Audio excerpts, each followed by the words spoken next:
Good afternoon, everyone, and welcome to tonight's event. My name is Scott Blair. I'm the Associate Vice President for Diversity, Equity, and Inclusion here at DeSales University. And welcome to Access and Opportunity, our discussion for the Let's Talk DEI series. And before we start our discussion this afternoon, I'd like to ask everyone if you could please join me for a moment of self-reflection and prayer before we get started.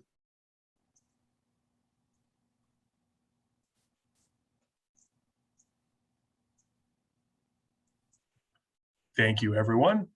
And I hope that's also a reminder for me and hopefully for you as well, especially as we get closer to the month of December, that this time of year is very active with our various religious affinities and spiritual affinities. So just to be mindful of that. And of course, at DeSales University, we are home to many faiths, and all are obviously welcomed at our institution and here in our discussion this afternoon. It is my honor and privilege to be able to introduce a dear colleague of ours and of mine at DeSales University, and that is Carolyn Tiger, this afternoon as we go through our discussion today with respect to access and opportunity and having an intentional conversation about accommodations, universal design, and various other items. October is Accessibility Awareness Month, Disability Awareness Month. So I'm really glad to be able to have this conversation with Carolyn in her professional work here at DeSales as a member of the Academic Success Center, which is a new space for us, a new named space for us here at DeSales. So with that, welcome, Carolyn. Thank you. It's a pleasure to be here. Fantastic. And again, with our attendees, just as a reminder that this session is recorded, it will be on our DeSales DEI YouTube channel.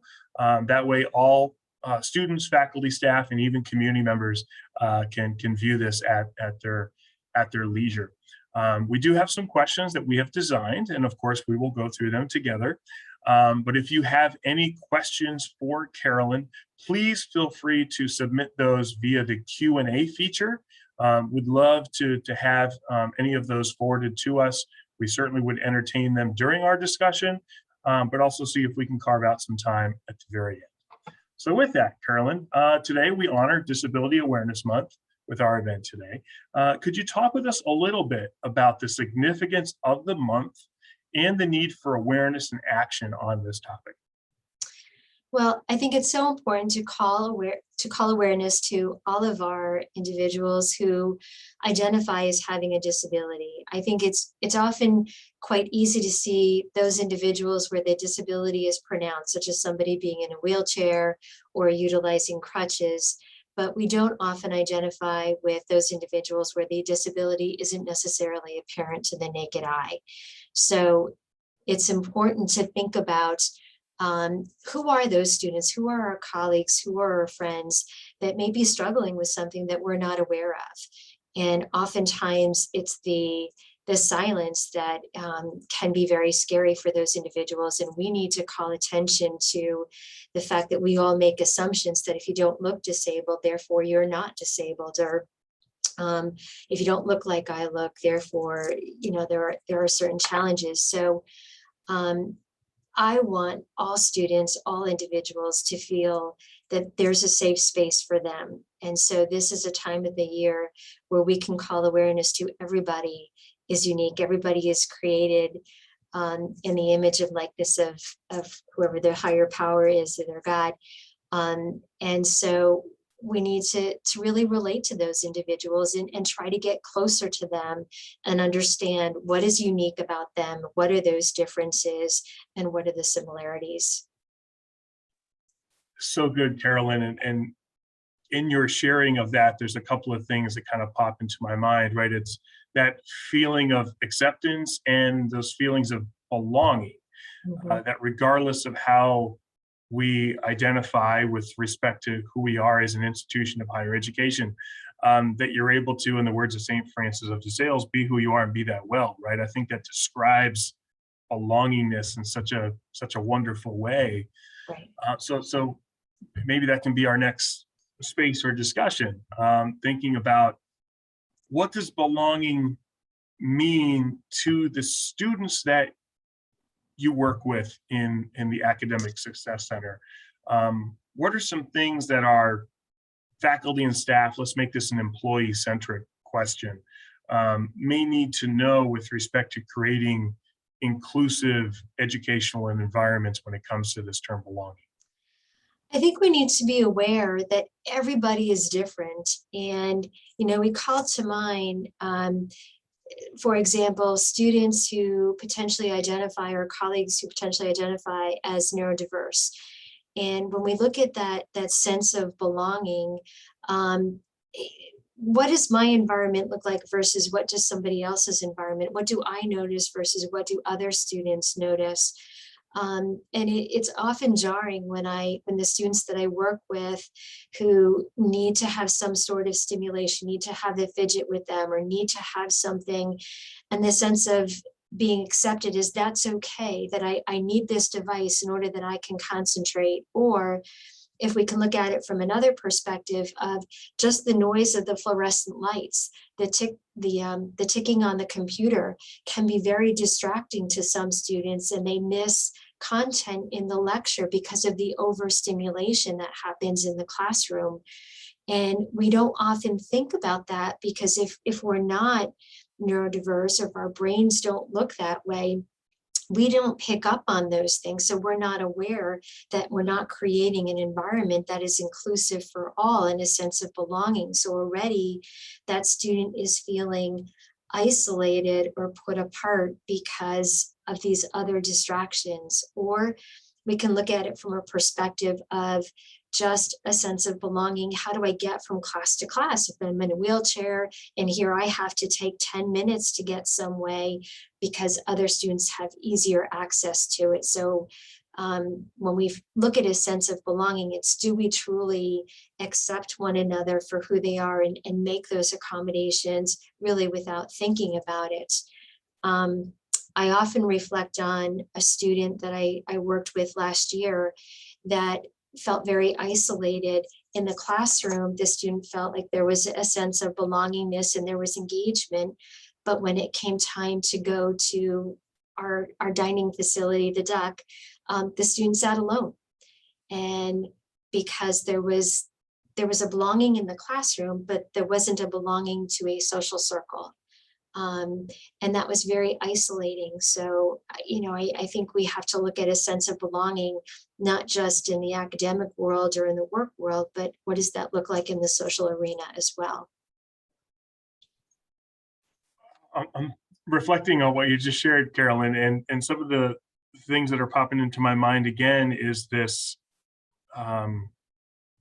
modification in how we support our students and support each other as well, which is moving away from kind of this one size fits all approach, right? Correct. Which I think some might say is equality versus equity, which is, meeting you where you are, right? So I'm curious if you could maybe speak a little bit more to that. I know this is kind of a question that we're kind of just coming up with on the fly, Sure. but I think that applies maybe to our faculty and staff colleagues, but also to our students in building and understanding that the supports a student may need does not necessarily need to be a support that I need, and that's okay.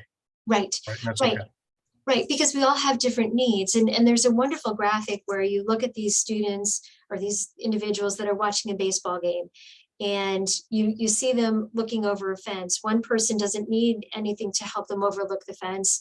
One person has a block that helps them and they can see now the fence, and another person has the same size block as the other person, but they still can't see over the fence because the block is all the same size.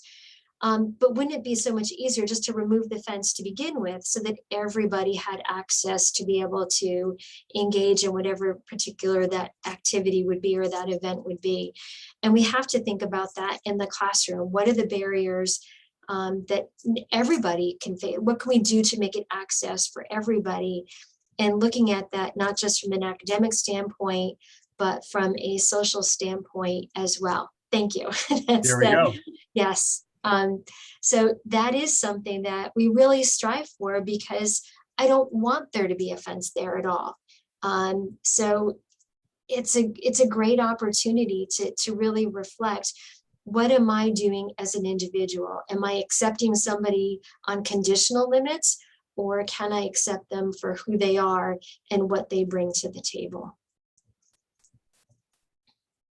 Thank you, Carolyn. And yeah, this visual is so powerful, right? In reminding us of that difference, and also in the acknowledgement of the, the right-hand side, right? Of Mhm. which I think is maybe a nice segue into the universal design conversation, right? Is if we make a universal design, which is speaking to what is the barrier that's preventing the access, and Correct. if we're able to remove that barrier, not only is it going to assist maybe the population that we're focusing on, but actually it assists everybody. Because now, if you're the individual in the picture for the baseball field, Right. you don't have to worry about the fence at all. Correct. You have a view that's that's not obstructed at all. So Right. so with that, can we spend a little bit of time talking about um, universal design and its applicability to our inclusivity work? Doesn't matter if you're a faculty or staff member. Curious your thoughts on that. So obviously, I think universal design is how we create educational opportunities for all of our students. We think back what the pandemic has taught us. Our instructive technology department has done a phenomenal job in talking about how can we relate to students on so many different levels. And we've gained so much knowledge in terms of leveraging technology and creating various modalities for our students to learn in various opportunities. So we can look at the ability just to record a lecture for a student. So if a student even doesn't have a disability or a need to have a class recorded, but just think about a student who's going through a bad breakup, and they come to class that day and they're not checked in, but they're there, they're physically there, but they're not getting an accommodation from me. But when we talk about universal access, here's a student that now can go back to that lecture because they were checked out because of, like I said, a bad breakup or an emotional event. Now they have that opportunity. So they've not been denied the opportunity to hear that lecture. And at the end of the day, as instructors, you want your students to obtain the knowledge. You want them to gain the intellectual prowess that you're conveying to them. So I think we really have to think about, how do I make this accessible on a variety of different levels? And it's very easy to look at, okay, I can enlarge the font for a student who's visually impaired, and I can, have closed caption for a student who's hearing impaired, or whatever the case may be. But I think we have to look at it from just the students sitting in the classroom. How do I reach all of them with their learning preferences, with their agendas, with what they bring to the table? And that really circles back to when we look at St. Francis, be who you are and be that well. That's you as the instructor being you well by meeting every student where they're at. So it's the videos, it's the lectures, it's the small groups, it's the, taking it from a one dimension to making it a multi-dimensional presentation that really speaks volumes. When it comes to assessments, it's about thinking out of the box. Rather than just going with a multiple choice exam. Can you do a project? Can you do an oral exam? Can they do a video presentation?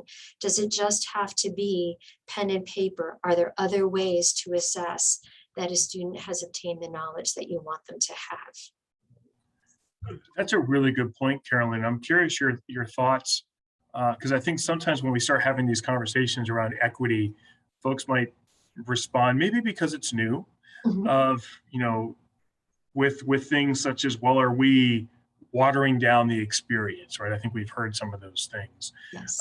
as opposed to thinking about, wait, mate, there's different ways to measure success Mhm. in knowledge, right? There's that, I'm trying to think of the quote from Einstein, right? Something like, measuring intelligence of a fish by asking it to climb a tree, that type of thing. So curious your thoughts, and even how we build that understanding as we start talking about leaning into where the students are at.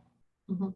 So I think, I mean, as an instructor, you know what the core outcomes are for the course. You know what you want the student to have at the end of the semester. What are the key skills? And how can you be creative and design those assessments to meet those goals? Because at the end of the day, we want to know, what does the student needs to know what they need to know, but the instructor needs to know that they have that knowledge base.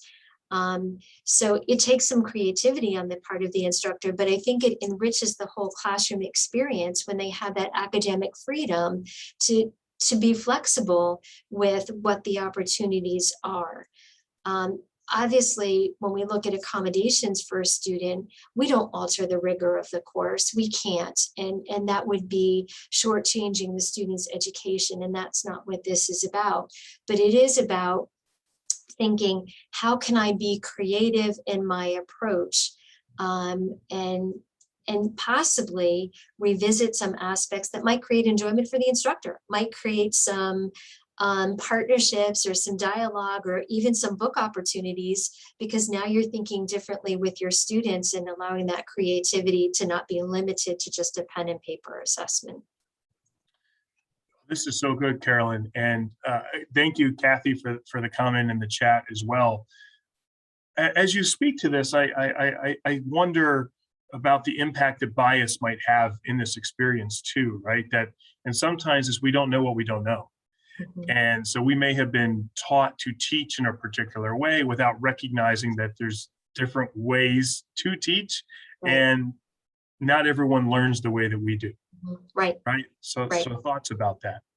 So, and that's very true, because our student population is different.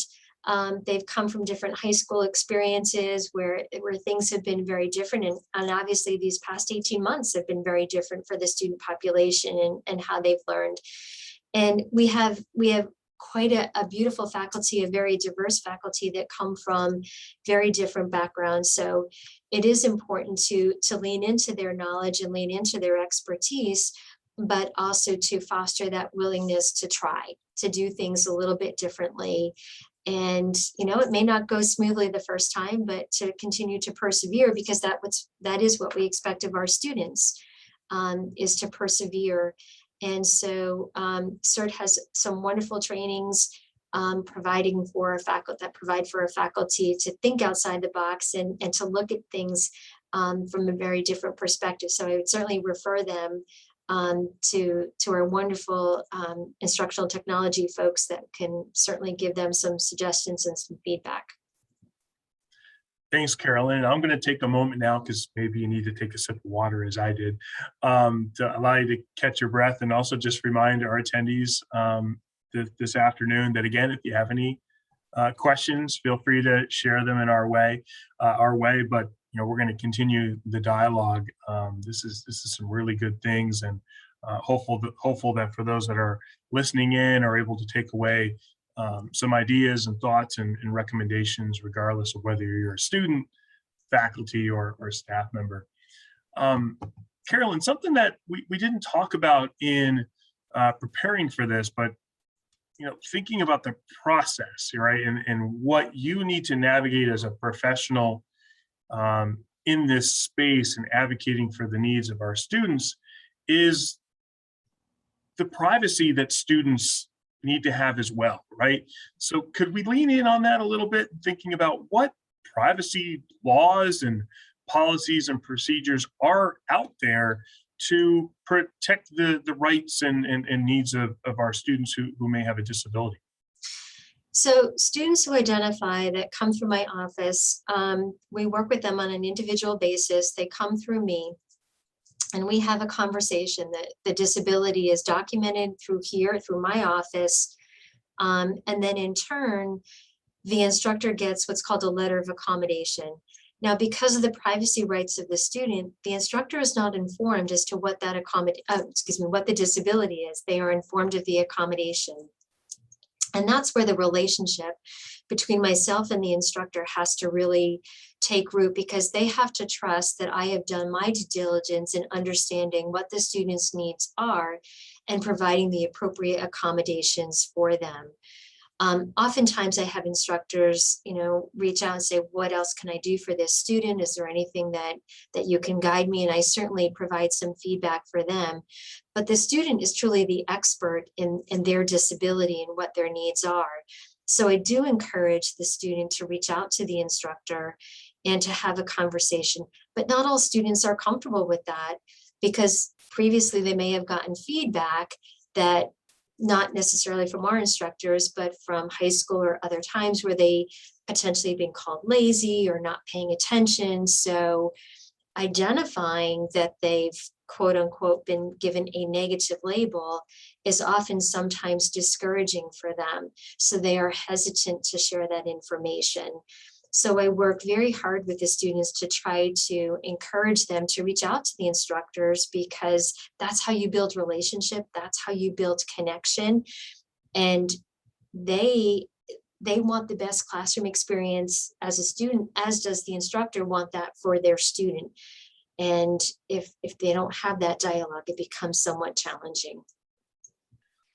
That's really important to articulate, I think, again, for everyone, that you provide a pathway and an entry point, right, for that relationship, but for students and for faculty to continue to come together. And from there, you don't know what can come from those engagements, right, in which you can make some modifications. You can be informed by what the students' needs are, which is ties back to some of the things you mentioned earlier. Correct. Right. And the other part is, once the instructor gets the letter of accommodation, by law, that's what we have to follow. So this is a right provided to that student. So we are under the guidelines of, if the instructor has received a letter of accommodation, or the employer or anybody is aware that an individual needs accommodations, by law, we need to follow those. So it is important that we respect and honor what the student's needs are. Good point. And I just thought of something, and I think I know the answer to this. But again, if you're a faculty member, and let's say you receive that letter, and you know that, let's say I'm the student, that Scott has a class with Professor, fill in the blank. Can I share with my colleague that, hey, I know so-and-so was in your class, and I just wanted to let you know that, yada, yada, yada. Curious your thoughts about that. Yeah, no, you cannot share that information. That is your information for your eyes only. That is not meant to be shared with another colleague. And you, as we are a small school, a very and I think that's a wonderful gift that we are to the students, but we have to keep that information to ourselves. Just wanted to make sure we covered that. Good point. Good point. It happens sometimes, right? You think, Yes. and you can't do that. So good stuff. Something that occurred somewhat recently, which I think would be great for us to discuss right now, is the opening of the sensory room over in Dueling, correct? Yes. Yes. Could you talk a little bit about ways in which this helps the needs of our students, and such an exciting new addition to campus? Well, first, I'd like to give a shout out to the Women for DeSales and thank them for their grant money. And also to Brother Dan for his support in facilitating the sensory room. The sensory room is a great opportunity for students who identify as being neurodiverse, or actually any student really. It's a safe space for them to go, where the contents of that room are meant to reduce anxiety. We have a weighted blanket, we have fidgets, we have hand manipulatives, we have rocking chairs, we have liquid floor tiles. So think about it this way: we all have that space that we go to, that we give ourselves permission to, where we need to check out from the world, and we need to just relax in that safe space. But for a student who is neurodiverse, that doesn't really exist other than in a room where there is no stimulation. And they need a room where it's really controlled for them and meant for them. So it's not okay to say, I can just go to my dorm and chillax, because that space doesn't really exist for a student who is dealing with some of the neurodiversity issues. So this room is a space for them to go and just get away from it all and be there at a time when it's 24/7 that they can go, and there are items specifically for them, which I think is a wonderful opportunity for students to just, this is my space. And when we talked about belonging before, this is a sense of belonging for them, because this is clearly an identified space for them. That's a really good point, and I think it goes back to our conversation around equality and equity, Mhm. that outlet for me is not necessarily the outlet for my colleague or the Right, student next to me, right? right, correct, right. Right. And So right for now, you, oh, I'm oh, go sorry. ahead. No, you're good. Go ahead. I was going to say, right now, the students, the way that they can get access to it is obviously they come down here. And then right now we have it worked out that the police will let them in 24/7. So it's located in the basement of Dueling Hall. And it's a small space, but it's ours and we'll take it. And it's gotten a lot of use, which is wonderful, because there was certainly a need for it. And the students that use it have given me some great feedback that it's good. It's a good space. Well, that's perfect. And again, a highlight on the 24/7 and even in between classes, right? Yes, Which is a absolutely. really valuable time for that. Right. So that, Absolutely. that's so good. Uh, you, if we can pivot back a little bit to the conversation around the classroom experience, Mhm. and you provided some recommendations for faculty and staff. And again, I think Kathy did a kudos in the chat about that. But if we could cover that again, and maybe thinking about, again, we can't get into specifics about an individual's needs, right? Mhm. And Mhm. individual accommodations. But Mhm. overall, if we could touch upon that again, of what are some best practices that we can implement as educators to support our students with a focus on neurodiversity and accommodations. I think this also kind of covers the universal design questions Right. too. Right. So I think when instructors are able to post their information in Blackboard, if they have PDFs that they want a student, or any documents that they want a student to read, when they post them in Blackboard, um, DeSales has, we have the contract with Read Speaker, so that all content in Blackboard is able to be read to all students. So that's a wonderful feature, that you can take any kind of document, put it up there, the student can read it as they're working out, it can be read to them. You can drive in your car, it becomes a podcast. What better way to drive home or cook dinner with your instructor talking to you, or anything, reading an article that your instructor wants you to be proficient in. Um, so that's a great one, where they can utilize Blackboard and put content up there, knowing that that can be read to them. I think when we talk about the classroom experience, that it's not just lecture for 15 minutes, that we create some diversity in the classroom, whether it's small group projects, whether it's watching a video, whether it's doing a hands-on practical exercise.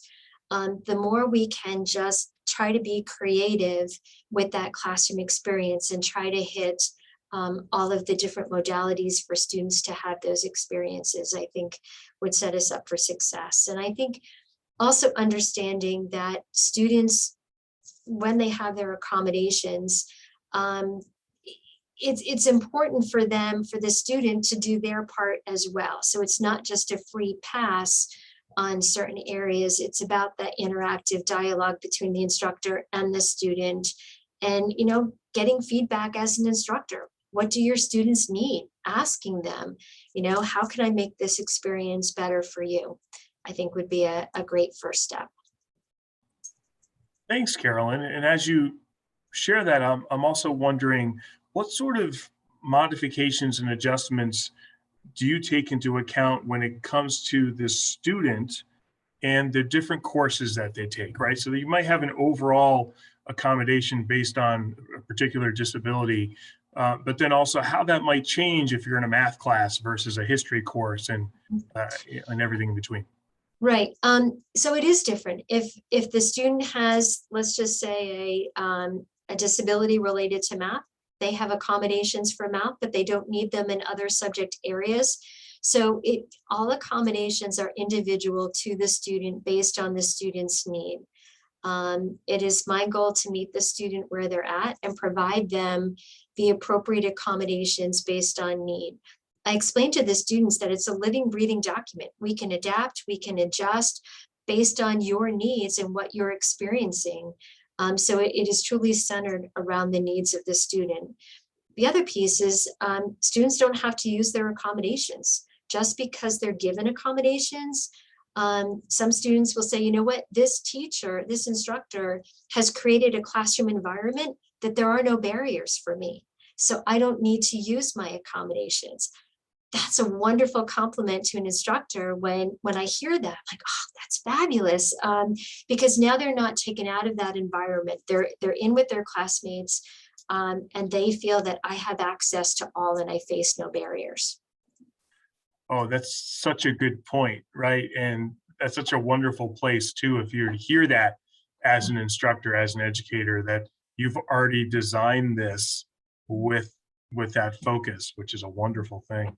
Mhm. We have we got a couple of comments now in the Q&A, so thank you for forwarding these, and I hope that I share them to Carolyn correctly. One is, I believe, can a PDF have tables or pictures? That's one.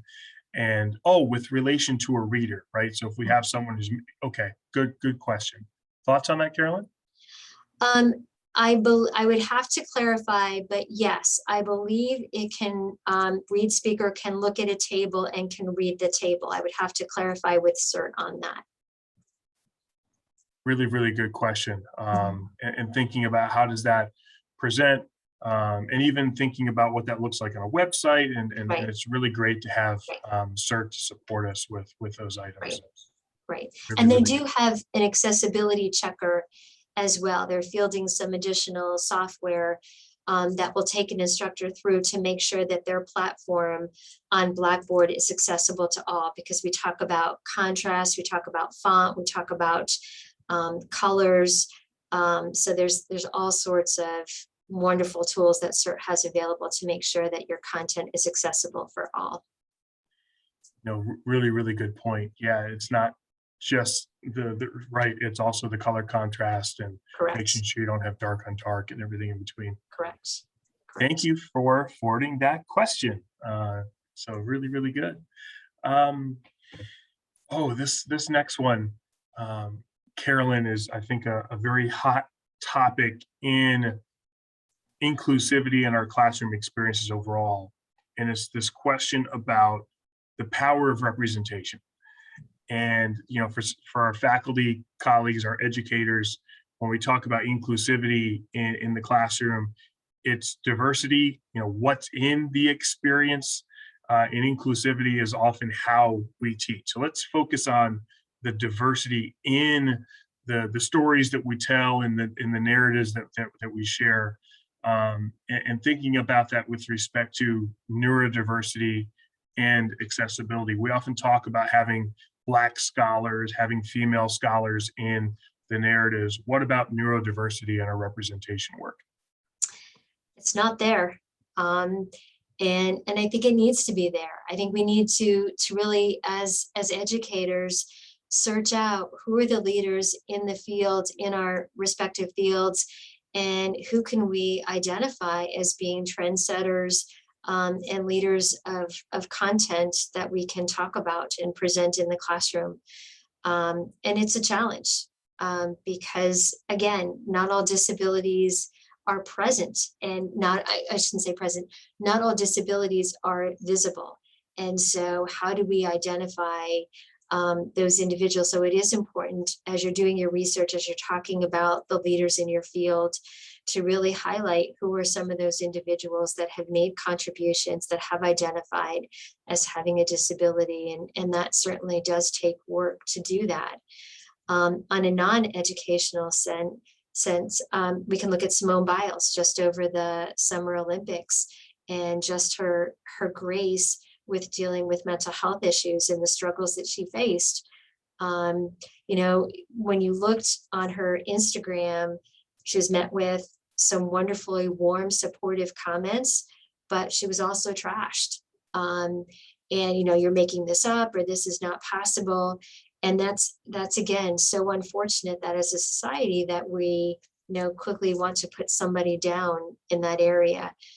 So it really is, how do we create a safe space for students, faculty, to talk about challenges, but also identify in your field who are those leaders that can set the example for us, that talking about it and making a difference has been a positive.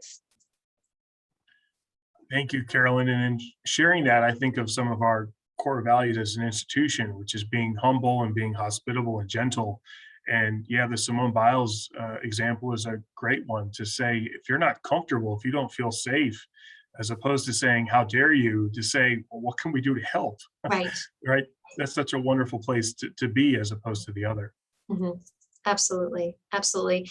And the one thing that obviously you don't want to do is, if you identify as somebody in your class as having a disability, and that person is outspoken, they can't speak for everybody. They can speak to their experience, but don't put them on the spot and say, you as a disabled individual, tell us how you feel. That is certainly not appropriate to do. So it's really, you can speak to your experience, but you cannot speak for the whole. That's a great point. And that often happens, and Mhm. sometimes without negative impact, good intent in Right, mind, not realizing right, the negative impact that occurs. correct. Yeah, speak from your experience. Don't be a speaker for everybody with the identity that you have. So, Right. really, really good point. Mhm. Uh, wow, so much on my mind here, Carolyn, as we go through this. This is so rich. Um, you and I spoke a little bit before we started the event today, about how, you know, the last, what's it been, 18 months, I guess, of the pandemic, which we're still living, the impact it's had on all of us. Mhm. And the question that's on my heart right now, Carolyn, is coming from the perspective of our students. You know, maybe you're a student that, prior to everything that's been going on, maybe you didn't have an accommodation. It's not something you've ever thought about, but because of all the changes in the world around you, maybe you've felt some changes. Maybe you feel as if you're engaging with the world around you in a different way. How would I go about having that conversation with you, to maybe think about, maybe I do need some accommodations. Maybe my experience has changed, and I need to have that discussion. Mhm. So it starts by coming down to the lower level of dueling hall, and having a conversation. My goal, as I've said from the get-go, is to be here to meet your needs, and to remove any barriers that you face.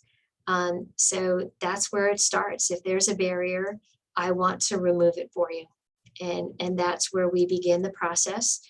Um, Oftentimes it requires documentation, but not necessarily.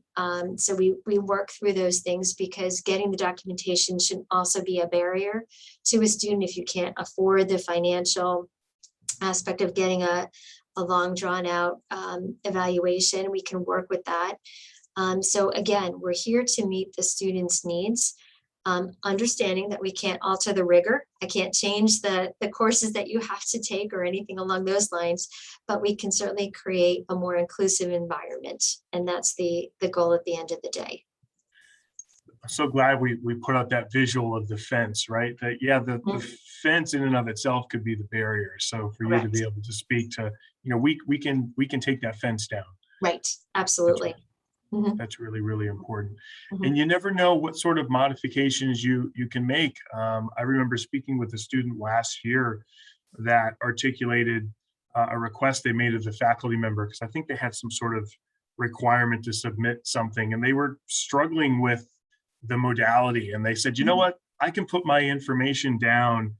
They used a PowerPoint. mhm, mhm, And then right, they submitted the material, and the faculty member was so moved. It's like, you know what? I need to have this conversation about what right, I'm requiring my students to submit to right, show knowledge, which I think right, is kind of getting at what your message with absolutely. respect to universal Mhm. design is all about, right? Absolutely, absolutely. But you do raise a good point that faculty should not give accommodations. If they are modifying anything in their curriculum, that has to be a conversation that comes through my office and that student. Because we just want to make sure that there's equity in the classroom and making sure that everything is covered from that perspective. Right. Without question. Thank you so much for sharing that. I'm wondering, and I know this is a subjective question, Carolyn. It's, but with the changes that we've experienced over the last 18 months. What have you seen and what has your professional networks and associations spoken to with maybe the evolution of this work because of the pandemic and being more virtual than we've ever been before? Mhm. So there have been a lot of good that has come out of it in terms of access. Students are feeling much more invested in the content because of the relationship that has been created with instructors. The fact that they've had to be online or Zoom in, that instructors have reached out, checked on students, made sure that they're okay.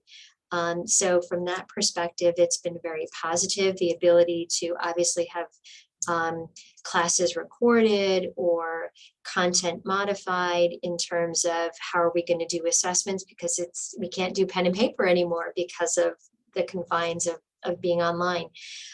So students have remarked very favorably in terms of the interactions.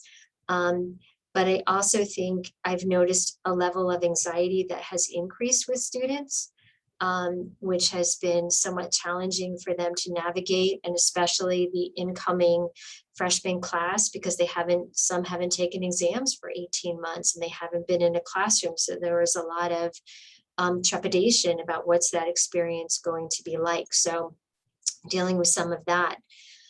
We're also now starting to see some students with long-term COVID issues, and requiring accommodations for that, whether that be the student or whether that be a staff or faculty member that, they're still struggling with COVID, and that requires some accommodations as well. I also think the pandemic has highlighted some mental health challenges in terms of feeling isolated, lack of connection to peers, and a lot of anxiety about reacclimating to what does it mean to be social and interact. So it's a learning process for a lot of students, as well as for the staff and faculty as well, to have students back here. How do we navigate that? Right, which we also discussed before we started, right? That's the case for us as professionals, that we've been behind a computer screen for so long that it might be the first time in front of professionals to host a workshop or something. Mm, So we too have some stress and anxiety that we have to navigate. right. Mhm. Appreciate you sharing that. And as I look out of my screen here into the window behind me, the seasons are changing, all those different things. Obviously, it's pretty dark, and it's 5:45 right now here on the East Coast. So Mhm. we all need to take good care of ourselves. Mental health is so important, especially as we hit gray skies and everything else, which I've heard quite a few times from our colleagues about the drag that is on our mental health Mhm. of the change in the seasons and everything else. So everyone, please take care of yourselves. Mhm. Um, so with that, we're about 15 minutes before the turn of the hour here. We have two questions left. So for those that are listening in, if you have anything you'd like to submit, please feel free to do that in the Q&A feature. One question that was actually sent directly to me, I don't know if that was an accident or not, but that's okay, is something we spoke to a few moments ago, Carolyn, which had to do with students' rights. And the question, I want to make sure I read this correctly, is what is at risk if a faculty member does not follow what's in an accommodation letter? That's a good question. Um, that's a pretty scary space for me because we're in trouble. I mean, the bottom line is that's the law. We have to follow what the law is. Obviously, the student would file a grievance and we would have a conversation about how do we make it right? How do we address what the issue was, what was not followed, and how do we make it right with the student? And work with the faculty member to make sure that the accommodations are being followed. Very real, very real. And you never want to be in that space. So whoever, for submitting that question, maybe it's just that reminder of, yes, we need to be in compliance, right? So thank you for submitting that. And the last question we have here has to do with, I guess, all the other functions that your office and your department partakes in, right? So we can look at this work from a very global perspective. Accessibility is not just modifying our classroom instructional approaches. What are some other items that you and your department partake in to support our students here at DeSales? Sure. So a big part of what we do is we work with students for academic coaching. So those students who obviously have identified as having a disability, we work with them on time management. We work with them on study skills, organizational skills, because we find that oftentimes students are struggling in those areas, in the areas of executive functioning. So we work to bring those skills up. It's always exciting to see that we have a great, wonderful freshman crop of students or first year students that come in. And by the time they get to their fourth year, it's a, hey, Carolyn, how you doing in the hallway? Because they've learned the skill set to be successful. So that's always so rewarding to see that we work on setting them up with a solid foundation of the skills that they need to be successful here at school. I also work with students who have athletic injuries. Unfortunately, these past 2 weeks, we've had a fair number of students who have been injured on the athletic fields, whether it be intramurals or on a sports team. So oftentimes those students need what we call temporary accommodation. So, that's whether it be an orthopedic injury, a concussion, but we need to meet that need immediately. And so faculty will get a short-term letter of accommodation and we follow those accommodations during that time. And then the student hopefully is doing fine and the accommodations are no more because they're back to being fully able to participate in the academic experience. I also work with modifications for housing and for dietary issues. So students who have allergies to gluten or have IBS, I am so impressed with Sodexo and the work that they do and how they treat our students. They are willing to bend over backwards to help us and to provide meals for students that need it.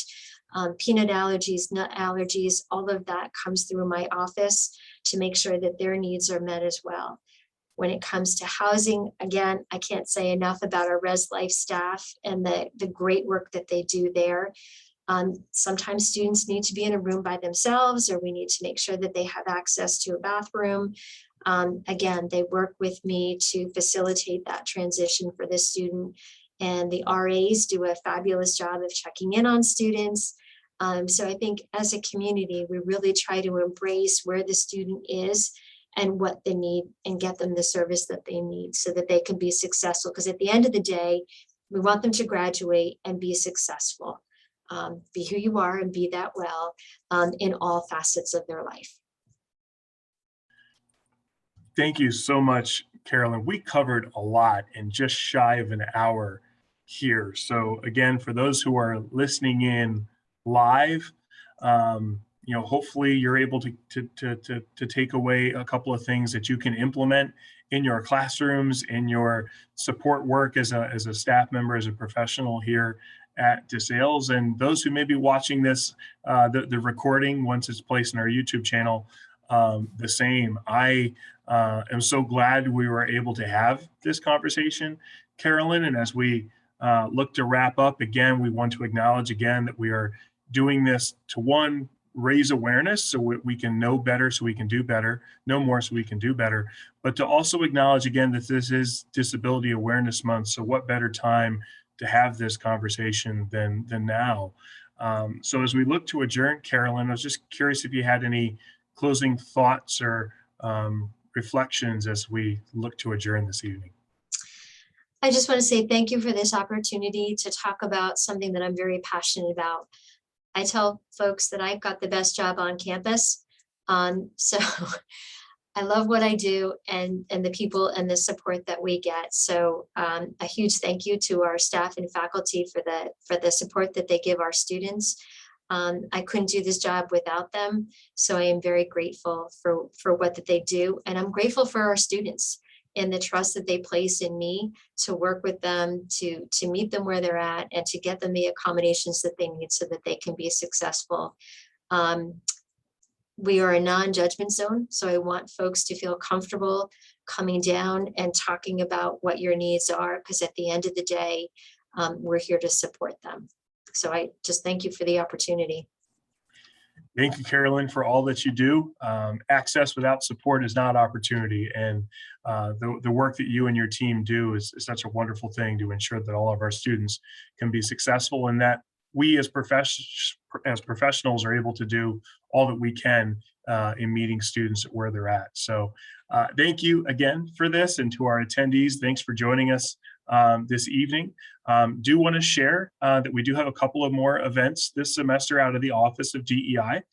Next week, we will have yet another Zoom panel with David Good as we talk about Being Yanomami, which is the name of the workshop, which is to honor Native American Indigenous Peoples Heritage Month.